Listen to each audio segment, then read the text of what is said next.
या ठिकाणी प्रश्न विचारला आहे, महाराष्ट्रामध्ये कोणती गायीची जात मुख्यत्वे आढळते?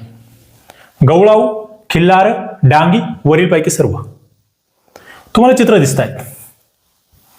3 पद्धतीच्या 3 गायी, 3 प्रकारच्या, आणि या तिन्ही महाराष्ट्रामध्ये आढळतात. त्यामध्ये तुम्ही बघतायत खिल्लार आहे, गवळाऊ आहे आणि डांगी आहे. वरीलपैकी सर्व हे उत्तर आहे. पशुधन पर्यवेक्षक ग्रामसेवक भरतीला हा प्रश्न आलेला आहे, लक्षात ठेवा. आता या ज्या जाती आहेत या जातींबद्दल आम्हाला माहिती असावा. खिल्लार महाराष्ट्रातील महत्वाची अशी गायीची जात आहे, बैलाची सुद्धा आहे. खिल्लार पश्चिम महाराष्ट्र, पुणे, सातारा, सोलापूरमध्ये आपल्या खिल्लार जातीच्या गायी आणि बैल दोन्ही दिसतात. उत्कृष्ट आणि वेगवान शेती, वाहतुकीसाठी प्रसिद्ध, मजबूत आणि दिसायला आकर्षक.